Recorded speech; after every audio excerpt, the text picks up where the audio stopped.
She wanted Renamon to kill Digimon, get stronger, and leave.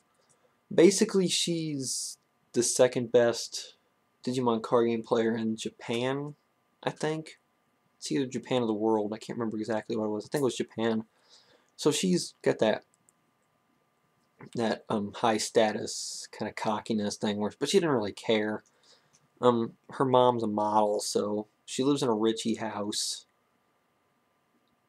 So her Digimon's Renamon, and she goes along with Rika's thing, but over time Renamon begins to feel used, and that eventually leads to Rika realizing that Renamon's more than just a weapon. She's a partner, she's a friend.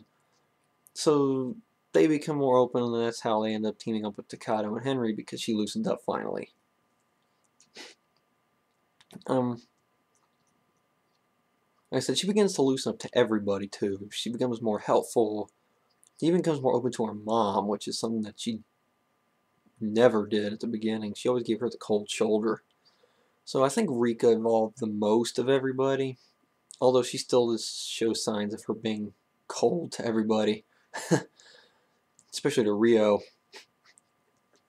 Speaking of Rio, if you saw my 02 review, you remember me bringing his name up when I was talking about Ken's backstory with that whole Wonder Swan game.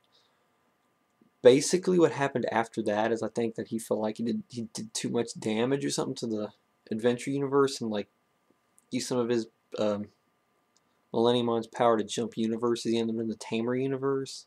I'm not exactly sure what the backstory about him is, but the reason why Rio is a pain is because a lot of people think that Adventure and Tamers take place in the same universe when they obviously don't. So it brings up a lot of debate on, like, what's the connection between Adventure and Tamers? Why is Rio here and everything? Look it up. That's all I'm gonna say. He's the same person, but he's in another world. Like I said, there's a whole weird backstory behind Ryu. I don't even want to get into it. Basically, he's the one who keeps beating Rika in all the card game tournaments. So when he shows up, Rika kind of gets feisty and fussy with him. He's obviously the most experienced tamer because he seems to have been in the Digiworld the longest, and his Digimon is harder to control. Cyberdramon, who's basically, he's very bestial. Well, so is Guilmon. When he senses a Digimon, he goes full out animal instinct mode. And that's something that Tamers did, that each Digimon can sense another. So when Digimon bio-emerges, like, you'd see Guilmon just like look, and his eyes would go all small, and he'd be all battle mode. So it was a neat way for them to find the fights and stuff, and help them later, definitely. So I don't really know what to say about Rio. He didn't really evolve much. He's just kind of there to give them support, I guess. I'm not even going to go into Takato's two friends. I hate them.